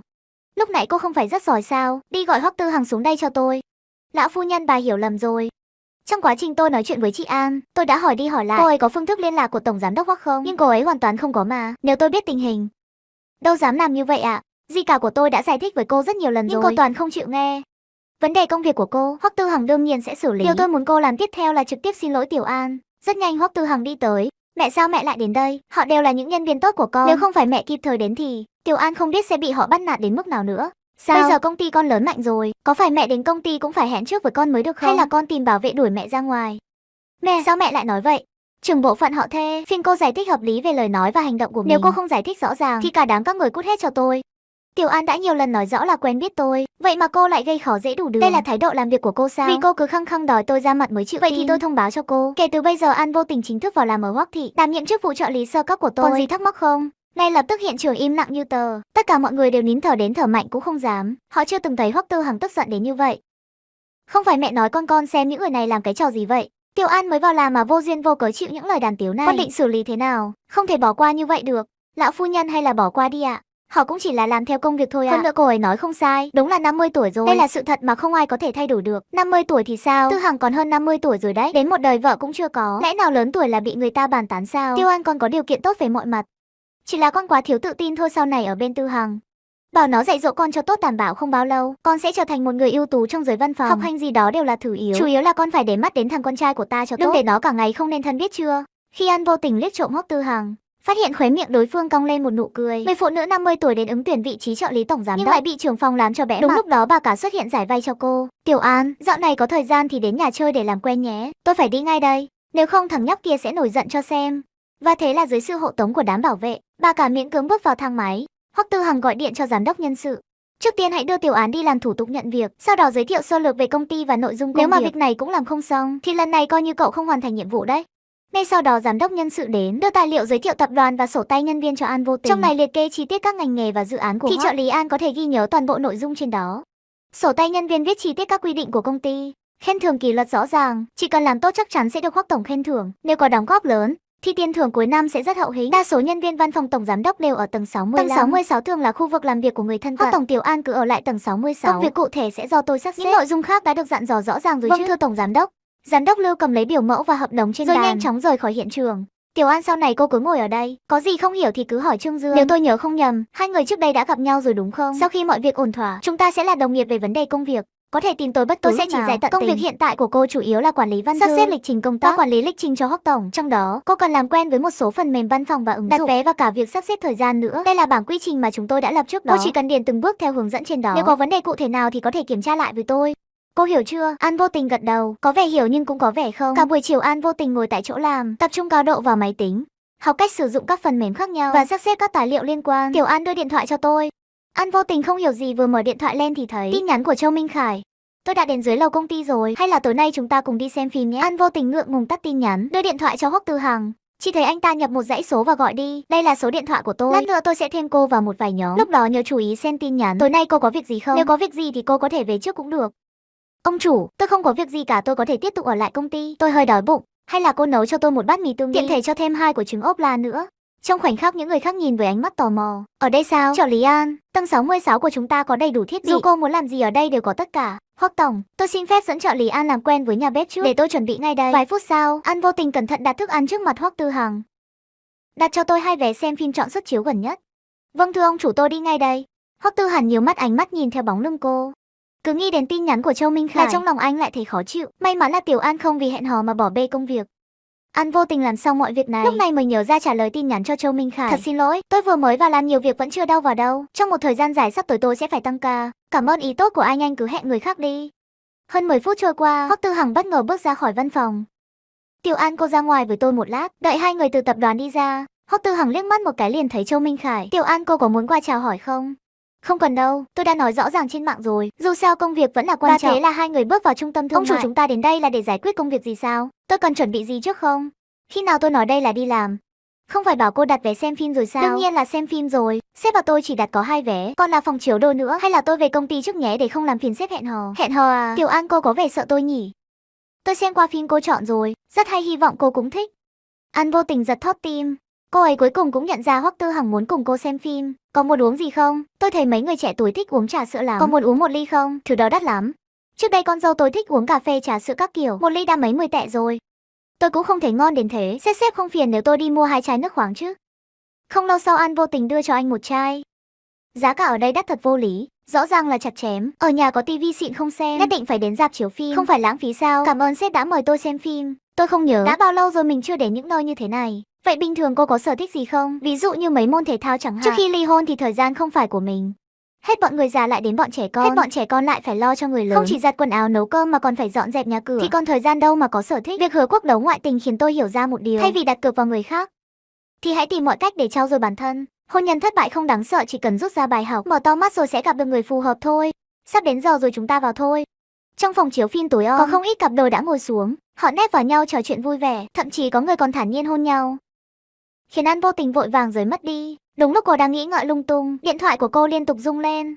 Gia Bảo bị con của Tiểu Tam đánh bị thương rồi. Cô mau đến bệnh viện xem sao đi. Dù sao đi nữa cô cũng là bà của Gia Bảo. Lúc này thằng bé cần cô nhất. Cô nhận tâm để nó cứ nhắc đến cô mãi sao? Lục Mỹ Ngưu lo cô không đến, còn đặc biệt quay một đoạn video ngắn trong video. Khứa Gia Bảo bị đánh bầm dập mặt mày, mắt cũng bị thương nặng, đã được băng bó lại. Sếp thật sự xin lỗi, tôi phải đến bệnh viện một chuyến, em là không xem phim được rồi. Thời gian gấp gáp tôi đưa cô đi. Gia Bảo là do tôi nuôi lớn, thằng bé rất ít khi cãi nhau với những đứa trẻ khác, càng không vô cớ đánh người. Trừ khi bị con của Đồng Giai Giai ép đến đường cùng, nếu không sẽ không như vậy. Thằng bé mới 5 tuổi, nếu lỡ để lại di chứng gì thì sau này phải làm sao? Trẻ con đánh nhau sao lại ra tay nặng như vậy? Tiểu An dù thế nào đi nữa chuyện đã xảy ra rồi. Dù bây giờ cô có bay đến đó cũng không giải quyết được gì. Hơn nữa cô và Hứa Quốc Đống đã ly hôn rồi. Thằng bé không chỉ là cháu của riêng cô, mà còn là của chồng cũ cô, càng là con của con trai cô. Tôi nói những điều này không phải để cô đoạn tuyệt quan hệ với họ, mà là trong tình huống này cô đã mất đi khả năng phán đoán rồi. Nháy mắt đến 10 mấy giây, An Vô Tình cuối cùng cũng bình tĩnh lại. Bà cô hối hả chạy đến bệnh viện chỉ vì nhận được tin cháu trai bị thương. Gia Bảo cháu nói cho bà biết đã xảy ra chuyện gì. Ba ơi, chỉ vì cháu chơi đồ chơi của nó nhốt cháu trong phòng rồi đánh. Mẹ và cụ không chịu nổi, cũng xông vào giằng co với người đàn bà xấu xa kia. Cô bị nó đẩy ngã xuống đất, nó còn cố tình đạp đổ ghế đè lên người cụ. Rõ ràng là mày cố tình chiếm phòng chơi game của con tao, còn dùng đồ chơi ném vào mặt con tao. Sao số tôi khổ thế này? Chịu khổ mấy chục năm trời khổ cực nuôi lớn con cháu, ra rồi mà còn phải chịu đựng cái thứ đàn bà trơ trẽn này. Đồng Giai Giai, cô đừng đắc ý quá sớm, đợi khi nào tôi khỏe lại, tôi sẽ đi khắp nơi kể tội cô làm trà xanh, xem sau này ai còn cần loại gái đến như cô vậy. Những ngày cô không ở nhà cửa gà bay chó sủa. Nghe con khuyên một câu, mẹ đừng ly hôn với ba nữa, nếu không con và Gia Bảo sẽ không có ngày nào yên ổn. Cứ duy trì hiện trạng không phải tốt sao? Chúng ta vẫn là một gia đình, nếu không phải tại mẹ đòi ly hôn, thì nhà mình có ra nông nỗi này không? Trà xanh mãi mãi là trà xanh, chỉ nên nuôi ở ngoài thôi, tuyệt đối không thể cho vào nhà. Vân Ngôn. An Vô Tình trừng mắt nhìn con trai và con dâu. Hôm nay tôi đến chỉ để thăm Gia Bảo và Kiều Kiều, vì mọi người đều ở đây tôi không có gì phải lo lắng nữa. Hơn nữa đây là chuyện gia đình của các người, không liên quan đến tôi. Còn tôi và Hứa Quốc Đồng nhất định phải ly hôn, không ai được phiền nữa. Giây tiếp theo, Hứa Quốc Đồng nắm chặt cổ tay An Vô Tình. Nhất định phải ly hôn, đúng không? Vậy thì tôi đánh đến khi nào cô nghe lời thì thôi. Bỏ ra. Hứa Quốc Đống, tôi bảo anh bỏ ra. Tôi tìm trà xanh thì sao? Có làm chậm trễ việc ăn uống của cô không? Giờ nhà cửa bị cô làm cho tan nát hết rồi. Cô hài lòng chưa lập tức dọn về cho tôi. Vô Tình, đừng tưởng có Hoắc Tư Hằng chống lưng thì cô có thể thoát khỏi tôi. Tất cả mọi người ở đó chỉ lạnh lùng đứng nhìn, không một ai nói giúp An Vô Tình một câu. Sống với anh mấy chục năm trời, tôi thật sự không hiểu gì về anh cả. Anh muốn đánh tôi đúng không?